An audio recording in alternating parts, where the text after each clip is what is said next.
De la sueur et des sourires dans une salle de cours réaménagée. Au sein même de leur lycée, les académiciens du sport suivent une intense séance de préparation physique avant d'assister à un autre cours très particulier. D'accord, donc l'important c'est d'identifier ces moments et ce qu'on se dit à ce moment-là, d'accord, et les émotions qu'on ressent. Je tremble, j'ai le cœur qui palpite, tous ces événements-là, il faut les identifier, donc ça prend un temps. Préparation mentale, nutrition, sophrologie, des matières originales sont enseignées 2 après-midi par semaine à ces lycéens. L'idée, leur proposer une approche globale du sport pour les aider à performer. Quand je joue, je me dis des mots négatifs, du coup forcément ma performance nuit grâce à l'intégration des routines. Par exemple, avant les matchs, j'ai une routine à faire, des squats, des pompes et tout. Et du coup, ça m'aide à me préparer pour mieux rentrer dans mon match et être plus performante. La performance, c'est plusieurs domaines. La technique, la tactique, la préparation physique.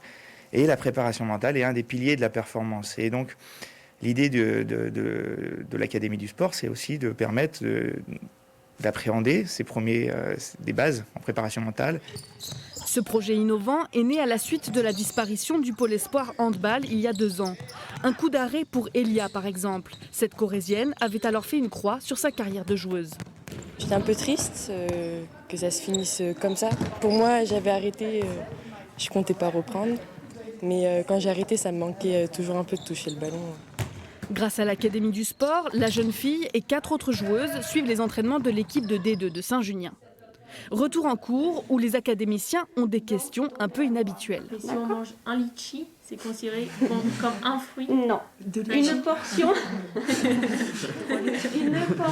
de fruits, c'est aux alentours de 100 grammes.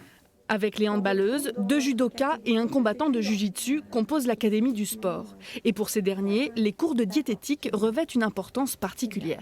Il y a des catégories à respecter et du coup, l'équilibre alimentaire, c'est important. Et pour pouvoir tenir un poids ou tenir toute une année dans la même catégorie, c'est très important.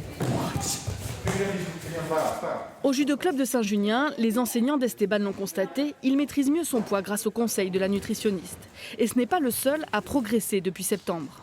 Par exemple, Camille qui a beaucoup de doutes quand elle combat, elle a des soucis. Donc grâce à la préparation mentale, de passer un cap. Et ce cap, on l'a vu, puisque très rapidement, elle a atteint la ceinture noire en l'espace de 2-3 mois. Donc elle rentre en septembre, 2-3 mois après, elle était rassurée, elle connaissait ses forces et ses faiblesses. Des bénéfices constatés aussi au lycée, dans l'approche des évaluations ou des oraux par exemple. Tout ça, c'est transversal, ça les nourrit, ça les renforce, ça les réconforte, ça leur donne une confiance un peu nouvelle et différente. Donc c'est du bonus, si je puis dire, même si ça ne se traduit pas par des points pour le bac. C'est autre chose. L'an prochain, l'Académie du sport pourrait s'ouvrir à d'autres disciplines et accompagner de nouveaux esprits sains dans des corps sains.